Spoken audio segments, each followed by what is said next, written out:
todos deberíamos conocer un poquito acerca de cómo funciona el mismo. Para hablarnos está el licenciado Alfredo Vallarino. Vamos a hablar sobre la penalización de conductas en redes sociales. Bienvenido. ¿Cómo estás?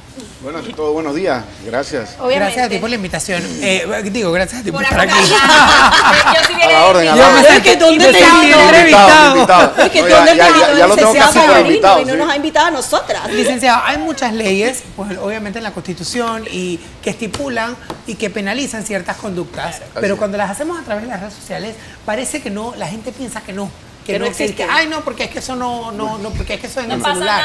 Nada. No pasa nada. Primero me voy a permitir un paréntesis, un momentito, del tema que tocaron hace un momento del acoso laboral, porque quedó un temita ahí pendiente que quería que se supiera. Aquí en Panamá, el acoso laboral, el acoso de conductas, hostigamiento en materia laboral, escolar y religioso, ya está tipificado y tiene penas hasta 4 años de prisión. Wow. Qué bueno. Tanto el vertical como horizontal, y eso quería que quedara clara. En atención a lo que tenemos, el tema de las redes sociales, hay un proyecto de ley que es el 558, que ha despertado una serie de pasiones, porque a pesar de que regula algunas conductas que son necesarias regular, tiene algunos espacios que los gremios periodísticos y también los gremios de abogados hemos cuestionado porque puede llegar a lesionar la libertad de expresión. Claro. ¿No?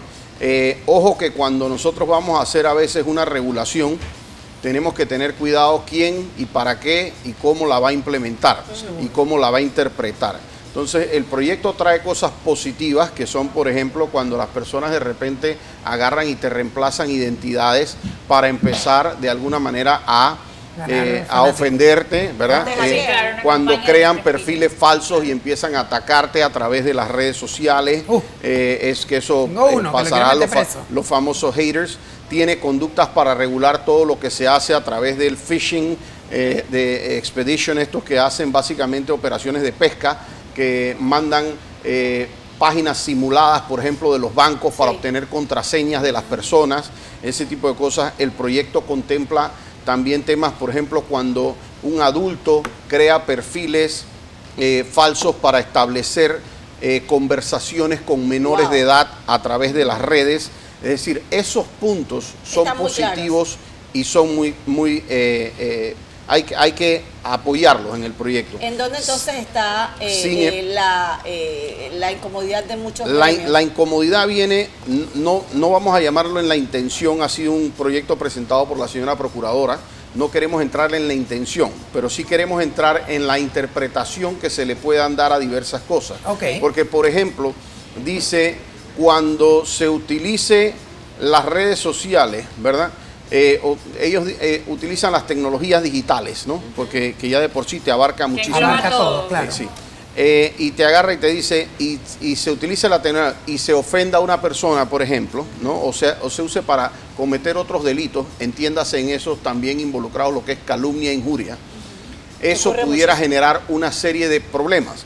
¿Por qué? Porque, por ejemplo, cuando yo hago una calumnia en contra de alguien, es porque yo me voy públicamente a un medio de comunicación o me voy a un círculo mayor y hago una ofensa específicamente contra el honor, levanto un falso testimonio que una persona ha cometido un delito o le cometo una injuria afectándole su honor, pero lo hago de manera pública.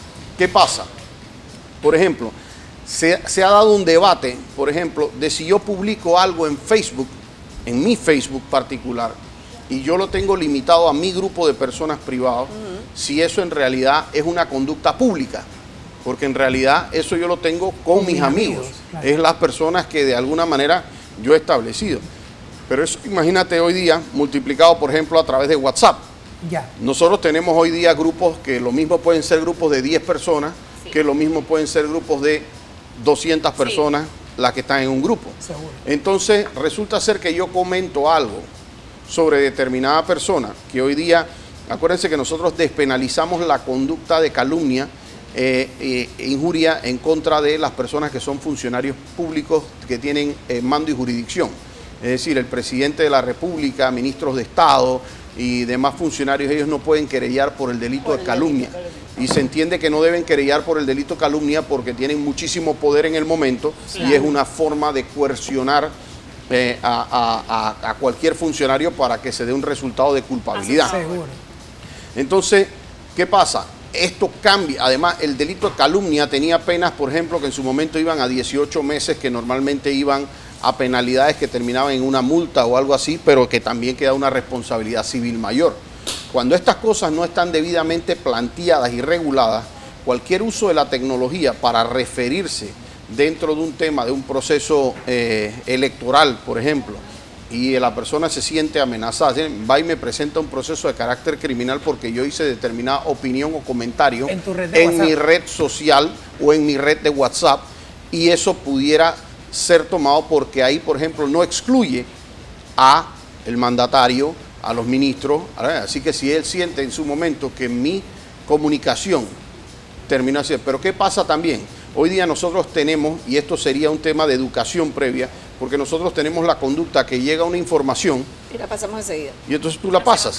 Y enviamos. A veces sin saber si es o no, pero en todo caso es una conducta negligente, no es una conducta intencional de decir esto pasó o no pasó. También hay unas cuestiones que se tipifican ahí, que se dice, por ejemplo, cambiar los archivos digitales, ¿no? Entonces, cambiar un archivo digital puede ser de alguna manera, por ejemplo, los memes. Okay. ¿No? Agarran una foto, le alteran o le ponen un comentario jocoso que va, no, sí, porque no solamente tiene que ser una noticia, puede ser un meme particular, una broma, y se hace viral, y entonces alguien dice, no, yo me siento ofendido por esa noticia, y está bien que esa persona pueda presentar un recurso, pero eso ya está tipificado en la ley de calumnia, ya está tipificado en la ley de injuria, dependiendo cómo se haya hecho, en el delito de injuria, perdón, el delito de calumnia. Incluso las mismas redes sociales ya tienen, por ejemplo, un factor que tú pones si se sientes ofendido, si es algo contra ti, y el mismo Instagram o sí, Facebook te puede bloquear la cuenta, bloquea la cuenta de la persona.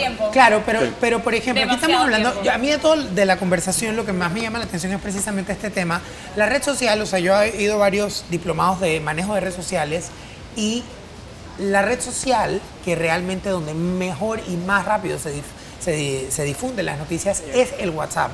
No es ni el Facebook, ni el Instagram, ni el Twitter, ni ninguno. Además es muy directo. Es el WhatsApp. Sí.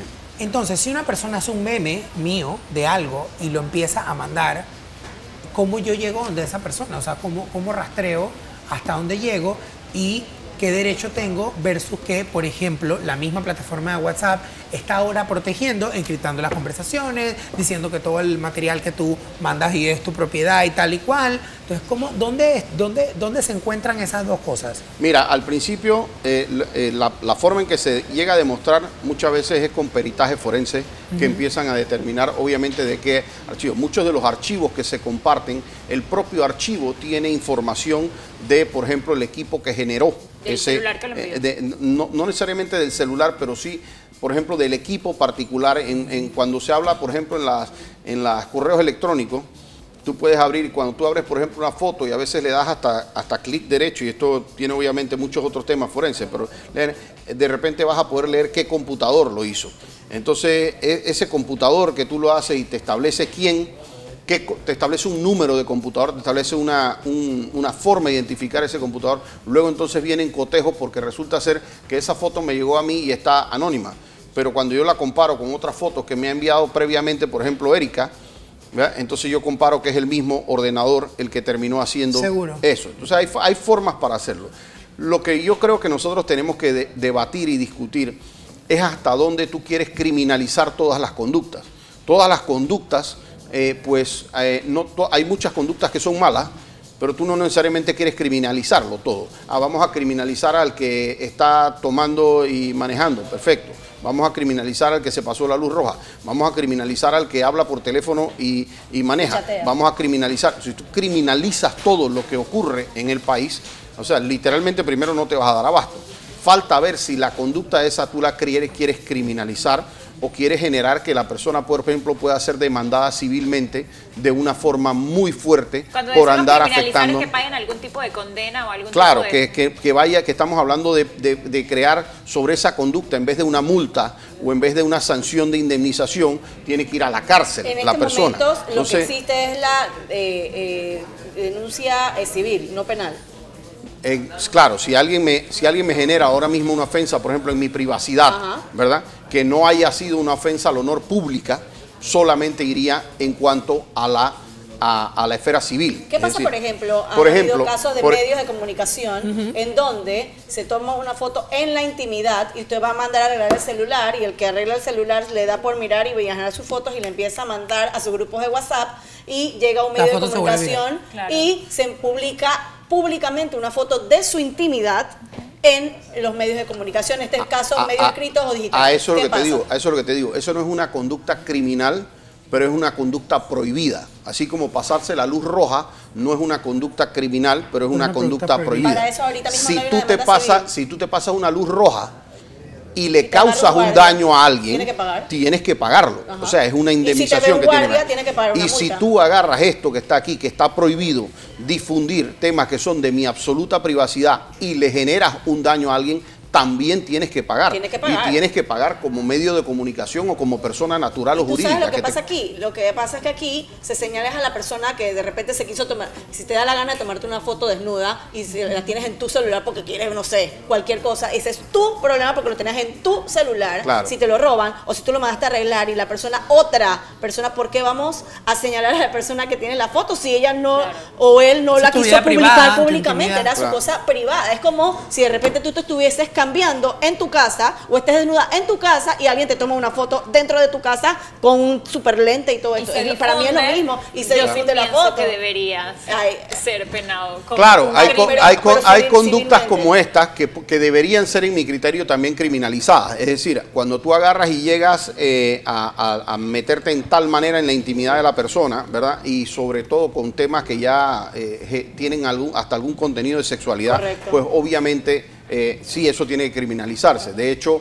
hay conductas de estas que tienen los primos hermanos en la criminalización, porque por ejemplo el agarrar, hay muchas de estas conductas que se han dado y se empiezan a dar llamadas para pedirle algo a la persona. Sí, de hecho, eso es un delito de extorsión y bien severo, y ya han habido varias condenas en Panamá por ese tipo de delitos, ¿no? Hay un tema con los menores, que establecen en esto, que sí lo cubre el proyecto, en donde agarran y les empiezan a hacer retos a los menores, ¿no? Y entonces después que le empiezan a hacer retos en los menores con perfiles falsos, ¿verdad? Después que ellos incumplen lo que sería una norma con sus papás, le dicen o tú haces esto o yo le mando esto a tu papá. Entonces mándame esto y ahora quiero que te quites la camisa, ¿no? Y entonces después le empiezan, después que ya se quitó la camisa, esto, si tú no lo haces, ahora te lo voy a difundir a tus papás y se lo voy a difundir a todos tus amigos. Ahora eso quiero que me mandes una foto así y así. Por supuesto, eso en mi criterio tiene que tener una penalización y hasta altísima, sobre todo para disuadirla. Claro, pero por ejemplo, ahorita que estamos hablando del tema civil y el tema penal, por ejemplo, si una persona atenta contra mi honor y me destruye en redes sociales con un perfil falso, no sé qué, y yo descubro, yo quiero que esa persona la meta presa. Si te hizo una afectación al honor, ¿verdad? Porque tenemos que distinguir, pueden haber conductas que afecten tu privacidad, pero que no necesariamente estén afectando tu honor como tal, ¿no? Por ejemplo, vamos a poner que tú el día de mañana decidiste tener una relación alterna con otra persona, pues, y entonces distinta a tu pareja, una infidelidad. Y entonces tú vas agarrando y te sorprenden en la infidelidad. Toman información sobre esa infidelidad. Esa información es real, ¿verdad? Pero se están metiendo en tu intimidad. Te están además causando un perjuicio que pudo llegar a ser hasta el divorcio, cualquier tipo de situaciones. Y te van a exhibir en redes sociales. Te van a exhibir. Entonces, meterse en la intimidad de esa persona puede generar definitivamente una indemnización de carácter civil. Es decir, esa persona puede ser demandada y se le pueden secuestrar los bienes, se le puede sacar los bienes, o sea, mucho. Si estamos muy acostumbrados que vemos que alguien te hostiga, que te dice muchas cosas, que porque eres un hater. Un hater. A esas personas realmente no se les puede acusar. Si una persona te escribe constantemente porque eres frentón, porque eres no sé qué, porque eres... Bueno, no, es que... Son cosas con las que tengo que lidiar. Ese tipo, lo que pasa es que eso lo atiende entonces ya la esfera administrativa. Es como decíamos hace un momento, los piropos, ¿no? Los piropos, una cosa es que te digan, oye, qué guapa estás el día de hoy, y otra cosa es ya cuestiones con contenido de carácter sexual o cuestiones que pueden generar. Eso ya está regulado en la ley administrativa. Es decir, esa persona que te agarra y te falta el respeto ya es eso puede ir a un corregidor. Okay. Y ese corregidor tiene la capacidad de sancionar sobre eso. Lo que pasa es que el tema con las redes es que hay que hacer toda una investigación. Entonces, para esa mínima sanción se vuelve un poco ridículo. Claro. Hay cuestiones que sí tienen que regularse, pero tenemos que tener mucho cuidado de que en esas regulaciones no se metan algunos temas que pueden ser limitantes a la libertad de expresión. Interesantísimo el tema en el día de hoy, definitivamente. Hay que hablar un poquito Yo más. creo que tenemos que hacer una segunda Exacto, parte de una esto. segunda Y sabes que abrir nuestras líneas telefónicas. Y de porque casos estoy como segura. puntuales, y de casos como Ay, sí, puntuales. vamos a hacer eso. Vamos a Con buscar mucho ejemplos gusto. y se los vamos a compartir. Y sabes que podemos compartir con un psicólogo, porque sí hay afectaciones psicológicas. Claro. Hay conozco Por mucha supuesto. gente que, De hecho, y los hablar de la informes parte legal y psicológicos, psicológica. de hecho, todos los informes Son psicológicos una prueba. constituyen una prueba nuestra del nivel de daño que se da para tasar esa indemnización. Así es. El próximo Ese tema pensamiento. es con el psicólogo y nuestro abogado para hablar Anotado. de estos delitos. en Así redes es. sociales.